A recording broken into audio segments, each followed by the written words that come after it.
that brings us together here concerns not just one people, not just one region. It concerns the credibility of our international order. I am talking about the Armenians of Artsakh, about their fate, about their rights, about their future. The events in Artsakh, the exodus of the people in recent years, are tragic and dramatic. Tens of thousands of people have been displaced. Families who had lived in their village for centuries were forced to leave their homes. Where once there was life, there is now uncertainty, loss of dignity, and emptiness. It is a test for a world in chaos, a test of whether we, as an international community, take seriously the principles we have enshrined in the United Nations Charter, the Geneva Conventions, and the Human Rights Covenants. Article 1 of the United Nations Charter obliges us to protect human rights for all. This obligation does not only apply in times of peace, it applies especially in times of crisis. Currently, we are witnessing multifold global crises: Ukraine, Gaza, Taiwan, etc. Let me highlight a few challenges, ladies and gentlemen. First challenge, human rights. Article 3 of the Universal Declaration of Human Rights guarantees the right of life, liberty, and security. Article 27 of the Civil Covenant expressly protects the right of minorities to preserve their culture, their language, and religion. But in Artsakh, it is precisely these rights that have been grossly violated. People have been displaced, killed, and taken as political hostage or POW. Among the many of them, I might mention two former presidents who I had the honor to meet in Artsakh in 2017, Bako Sakian and Araik Harutunyan. Second challenge, international humanitarian law. The Fourth Geneva Convention, Article 49, unequivocally prohibits the forcible expulsion of civilians.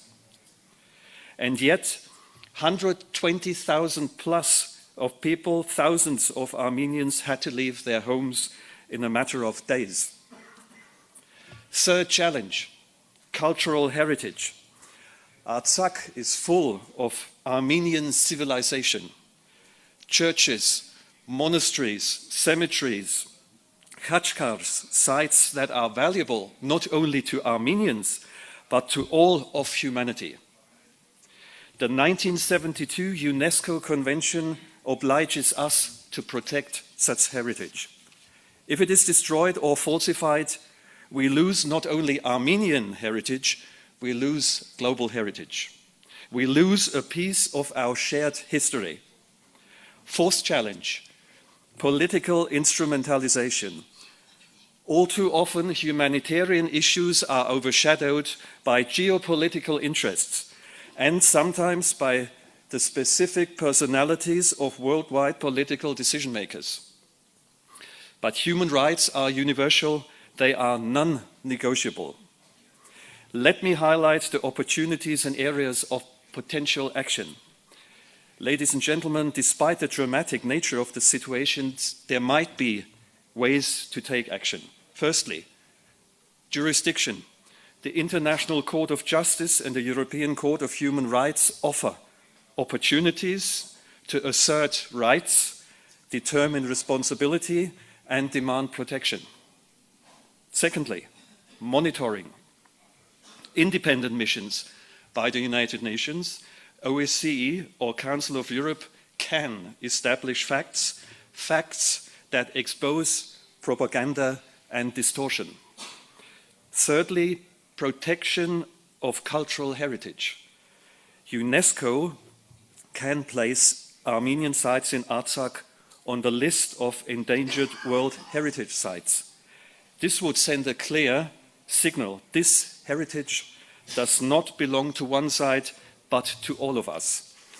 And let me recall a short anecdote, ladies and gentlemen. In 2021, I sent a letter to the then acting Director General of UNESCO, Mrs. Azoulay, highlighting the actions by Azerbaijan that were destroying cultural heritage in Artsakh. Unfortunately, I never received a response by Mrs. Azoulay, which I find really bad, but this probably has to do with conflicting interests at the helm of UNESCO with other countries. Fourthly, humanitarian aid and return. Aid must flow freely, and the displaced must have the opportunity to return. And fifth and last, international responsibility. The 2005 United Nations World Summit Declaration enshrined the responsibility to protect. This responsibility obliges us to prevent ethnic cleansing and crimes against humanity. It also obliges the international community in Artsakh. Let me highlight the role of civil society. States alone will not solve this problem. The Armenian diaspora is strong and keep the issue on the international agenda. It has influential members and supporters worldwide and is globally networked. Together with NGOs and international human rights organizations, it can ensure that the issue is not forgotten. But civil society worldwide also bears responsibility. After all, the protection of minorities and cultures is not a national concern, it is a universal task. Conclusion.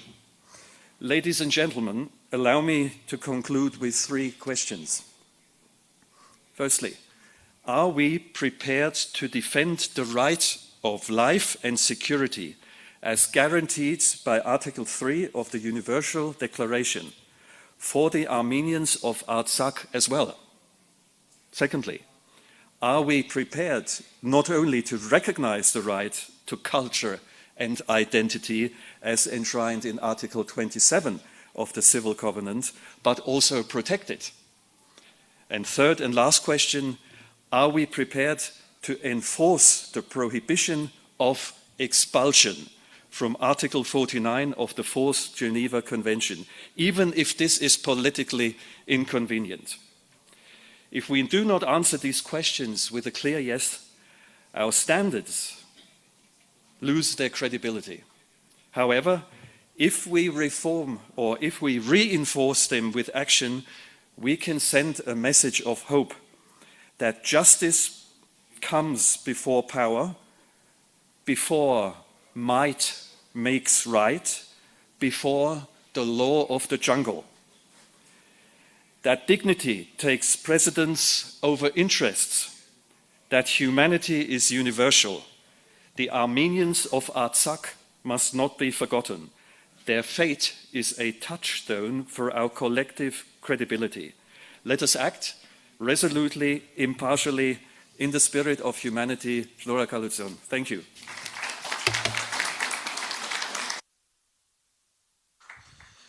Շնորհակալություն, պարոն Բերգ, բավական արժեքավոր եւ կարեւոր դիտարկումների համար եւ իրավաքաղաքական տեսանկյունից եւ բարոյհոգեբանական տեսանկյունից։ Շնորհակալություն։ Պարոն Ստեփանյան, վերադարձ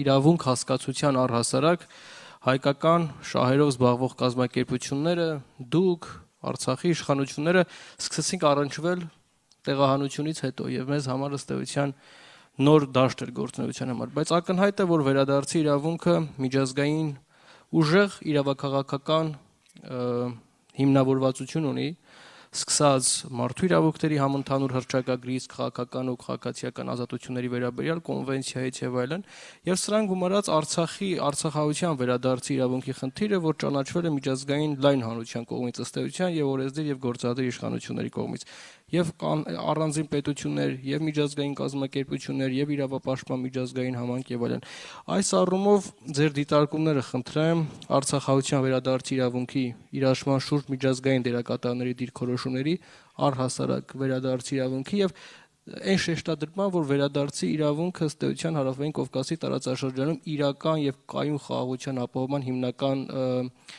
առանցքային նախադրյալներից մեկը կարող է լինել։ Խնդրեմ։ Շնորհակալություն, նախ ուզում եմ ողջունել բոլոր ներկաներին եւ որքան էլ որ այսօր